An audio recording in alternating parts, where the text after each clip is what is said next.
Como parte de las actividades de la exposición Derecho a la Ciudad, los movimientos urbanos populares, Ágora, Galería del Pueblo, presenta Antecedentes en perspectiva. Origen de los movimientos urbano populares. Un diálogo entre María de Lourdes García Vázquez y Jaime Reyo. Primera parte. Vamos a empezar esta charla sobre los antecedentes del movimiento urbano popular. Bueno, yo soy Jaime Reyo, soy parte de la Unión Popular Revolucionaria Emiliano Zapata, que es miembro del movimiento urbano popular. Mi nombre es María de Lourdes García Vázquez, soy coordinadora del Laboratorio Hábitat Social, Participación y Género, que es un programa de la Facultad de Arquitectura de la Universidad Nacional Autónoma de México. Bien, creo que vamos a empezar con los antecedentes desde los años 20, con todo el movimiento de inquilinario y del sindicato inquilinario promovido por Herón Proal y Guadalupe Marino. Sí, María Luisa. María Luisa Marín. Sí. Si quieres comentarnos un poco, Lourdes, si yo hoy estamos charlando. Bueno, muy bien. Este movimiento realmente surge como todos los movimientos, como una resistencia a una serie de factores que venían sucediendo. El movimiento inclinario se da, obviamente, en las ciudades que tenían mayor conflictos por el crecimiento tan rápido que se había tenido, como era Veracruz, Guadalajara, Mérida y el Distrito Federal. Y esto sucede posterior a la Revolución. En este lapso en que Porfirio Díaz abre la economía, sobre todo hacia Europa, hay un gran crecimiento, pero también una gran concentración de la economía. Y entonces, sobre todo, tomando el ejemplo de Veracruz, realmente la gente que posee propiedades inmobiliarias, pues solo representa el 3.5% de toda la población. Quiere decir que más del 90% tiene que rentar una vivienda. Y obviamente la población, como sucede hasta ahora, crece más o menos a el 50-60% durante esa época, pero las rentas crecen 500%, y entonces se desata pues una inconformidad, sobre todo de las trabajadoras sexuales, de las prostitutas, que eran, por ser siempre discriminadas y marginadas, por las que más sufrían la elevación de las rentas. Esto lo aprovecha Herón Proal para hacer un sindicato de inquilinos, en donde él, en 1922, este sindicato revolucionario de inquilinos lo nombra secretario del Interior. Sin embargo, pues virtualmente es el jefe del movimiento, y lo primero que hace con las prostitutas es lanzar una huelga de pagos de alquiler. Y ante esto, pues realmente él empieza a instigar a que, como no se respeta el que baje las rentas, que le prendan fuego a las casas, y lo que implica que lo encarcela. Al estar encarcelado, no solo él, sino que encarcelan como a 140 personas. Entonces lo condenan y está más de un año preso, y cuando él lo lidera, tiene el apoyo de la Federación de Mujeres Libertarias, que era una agrupación anarquista radical que encabezaba María Luisa Marín, que integra entonces, a partir de la gente que formaba parte de la Federación de las Mujeres, integra sobre todo a las empleadas domésticas, en donde ella se va a los mercados a promover esta huelga de pagos y a que se busque que bajen las rentas, ¿no? Y realmente sí se logra que exista, es la única, no ha existido ya después de esa una ley inquilinaria. Después forma parte ya de artículos del Código Civil, pero la ley inquilinaria, la única que ha existido en el país, surge a partir de este movimiento.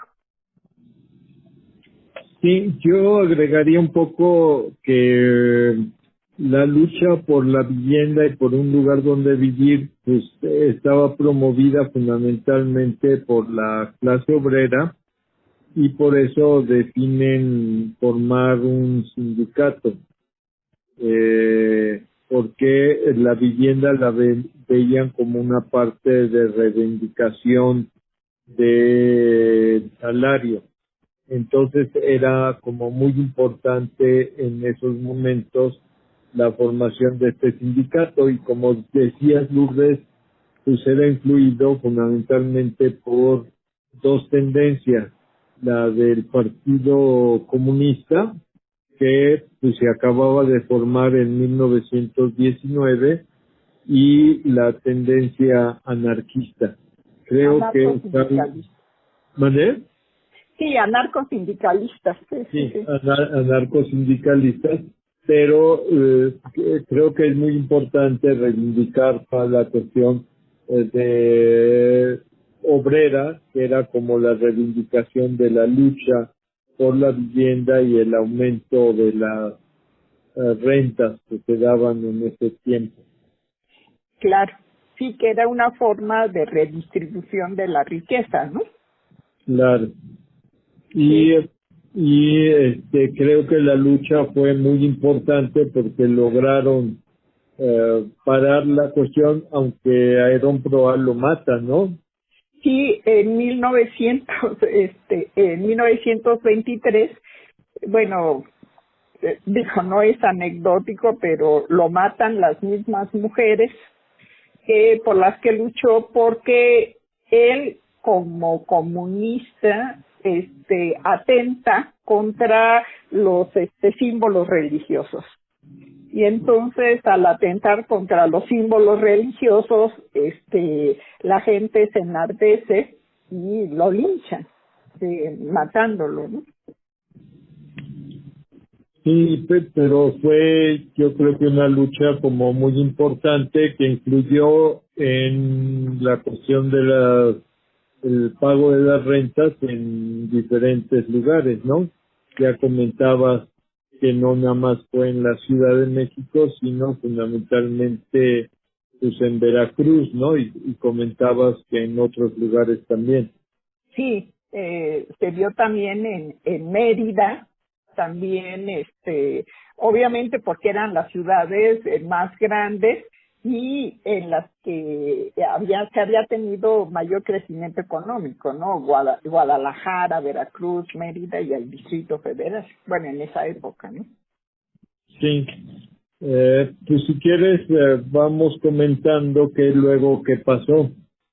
Yo encontré algunas cosas para comentar de los años 30, pero no sé si, ¿cómo quieres que lo comente o tú vamos comentando entre los dos?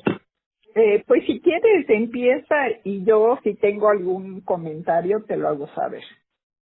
Bueno, en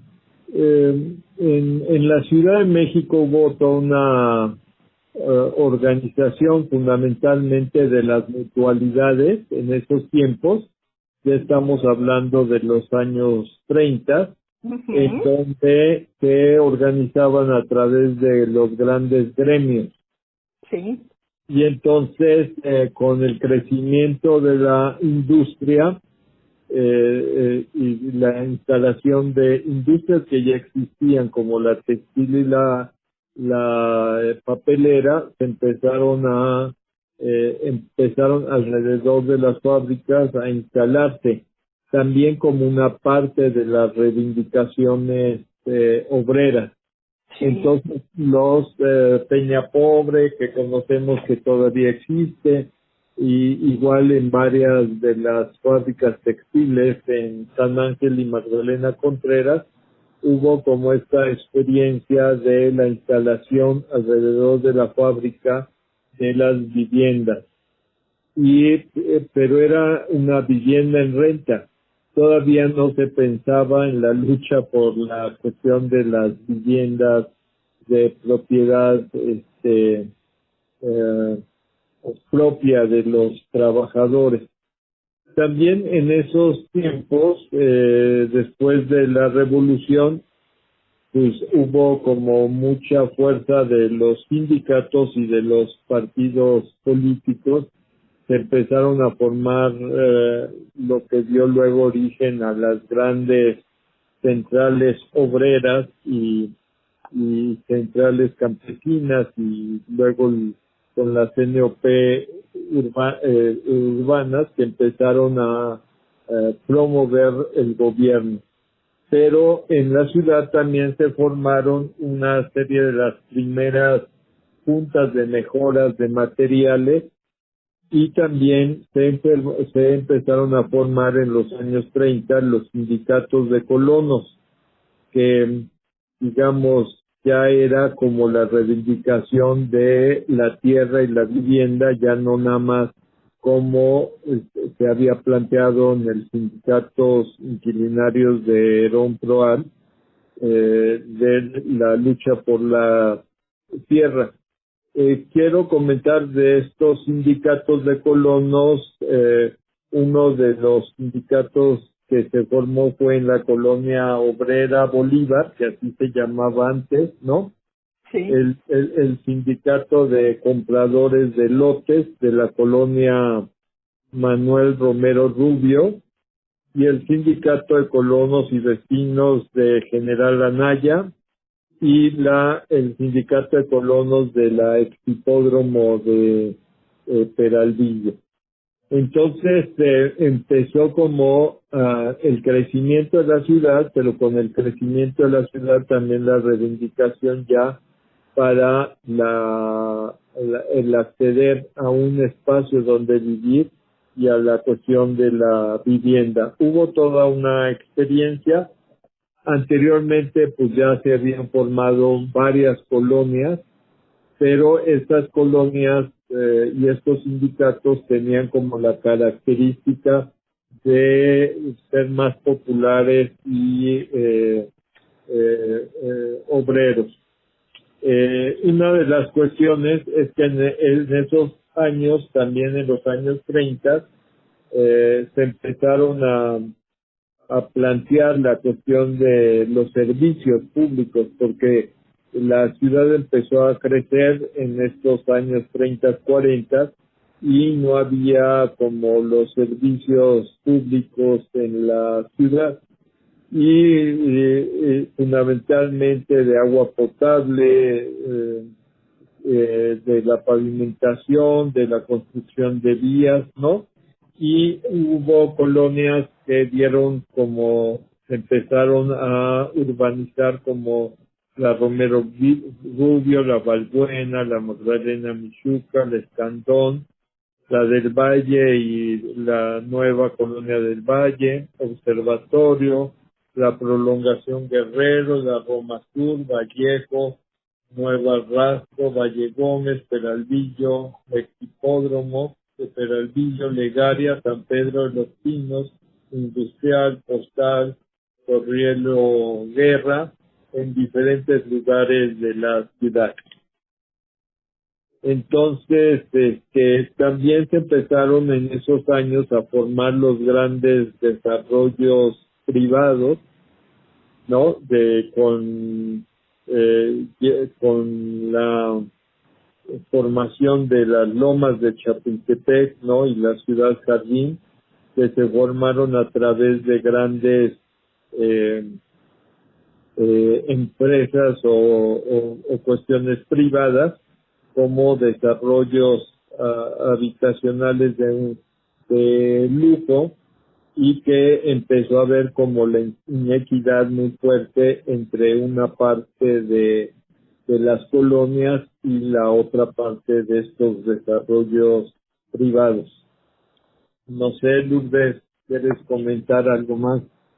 Sí, yo creo que la verdad es que siempre ha habido en la ciudad una visión entre lo que es la ciudad formal y lo que se ha denominado la ciudad irregular o informal. Pero esto no era tan patente en los 30 porque todas las colonias tenían una venta y estas colonias estaban, bueno, en las colonias residenciales, la Roma, la Condesa, las lomas de Chapultepec, que era la Heights, Chapultepec, pero realmente las colonias se les denominaba entonces colonias proletarias por esta ascenso que ya había no solo del capitalismo sino también del comunismo, en donde los proletarios pues, eran los trabajadores, ¿no? Que es lo que ya después nosotros ahora conocemos como colonias populares. Realmente todavía estaban hechas como para la gente que podía pagarlas, ¿no? Aunque fuera sin servicios, aunque fuera nada más lo que nosotros llamamos el suelo en breña, sin nada, pero existía la posibilidad de la gente de pagarlas, ¿no? Que era también a plazos y todo, pero había una paga, ¿no? Y la desigualdad pues se viene acrecentando para que ya a partir de los 60 pues ya la gente ya no puede pagar porque cada vez es más escaso el suelo, que es cuando empieza a haber ya esta invasión o venta informal, ilegal, como se le ha llamado, que forman las grandes colonias en lugares, en suelo, que realmente no es apto para el desarrollo urbano, ¿no? Los pedregales, lugares de minas, lugares de grietas, etcétera, pero en donde es el único lugar al que pueden acceder los habitantes que requieren tener una vivienda, ¿no? Sí, y en los años 40 también se empezaron a ver como estas invasiones ya de la tierra, ¿no? Como decías, como ya no hubo respuesta de los patrones para resolver el problema, y con el crecimiento de la industria en la ciudad, pues empezó a poblar alrededor, pero ya como con asentamientos irregulares sin ninguna condiciones de servicios y equipamientos urbanos en la ciudad. Que esto le correspondió, como decías, a los trabajadores. Nos habías comentado, yo quería comentar una anécdota del Escuadrón 201, pero tú también tenías de la Agrícola Oriental y de otras colonias que se empezaron a formar y dieron una lucha en esos años. Bueno, la Agrícola Oriental se realiza en la época de Cárdenas.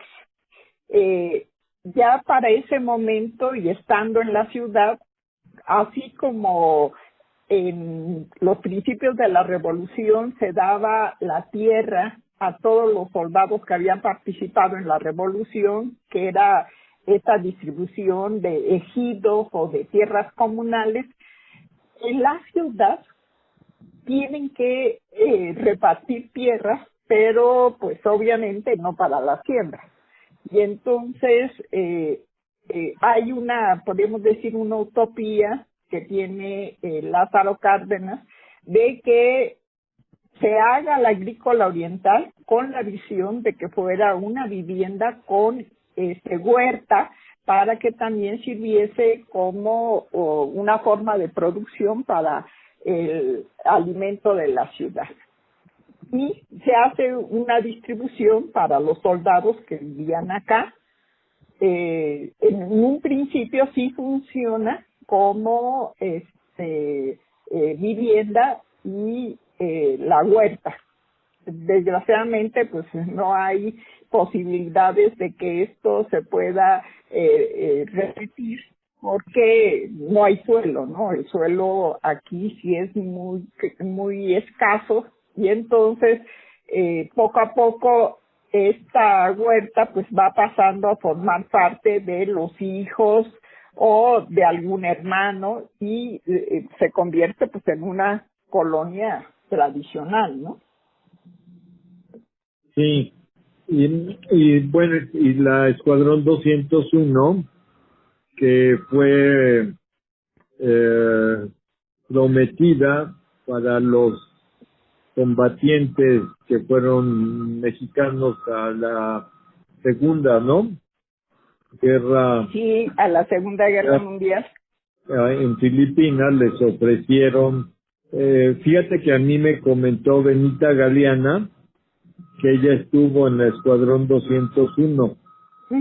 Y entonces me dijo que había, les habían ofertado esa tierra como premio de que habían ido a la Segunda Guerra Mundial, pero pues los echaron ahí sin servicio, sin nada, y empezaron, y el gobierno les daba largas y largas hasta que tomaron ellos la tierra, y con ellos muchísima gente más. Sí. Pero en la colonia, en la Escuadrón 201, el gobierno tenía mucho control, porque como decías, empezó a ser como un asentamiento humano promovido, y me comentaba esta Benita Galeana que ellos, parte de la célula que tenían de ellos del Partido Comunista, decidieron ir a apoyar como toda la lucha en el Escuadrón 201. Y había una dirigente que se llamaba La Jarocha, que era terrible y que todo el mundo le tenía mucho miedo porque estaba armada, y dice que un día se enfrentaron, la encontró ella, Benita, y venía La Jarocha, y ella dice, pues ahora qué voy a hacer, nos vamos a tener que enfrentar, pero pues ella no venía armada, entonces nada más tenía una navaja. Dice que se le sacó la navaja, ella muy bravera, La Jarocha, y Benita dice, chin, me va a sacar la pistola, etcétera, y vamos a valer gorro ahí. Y entonces dice que sacó la navaja y se la quería como como hizo la cinta de clavársela, y La Jarocha se orinó.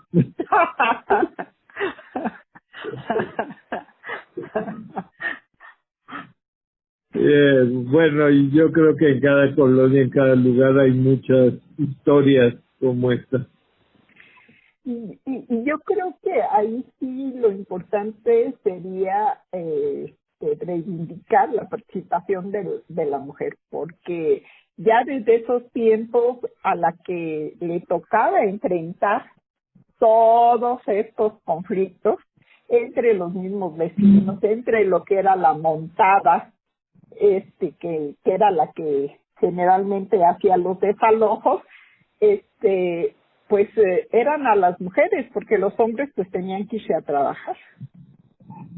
Y las que se quedaban resguardando la vivienda para que no las desalojaran, o buscando, acarreando agua porque no había servicios, o haciendo pues jacales, ¿no? Para que los niños tuvieran una escuela, pues eran las mujeres.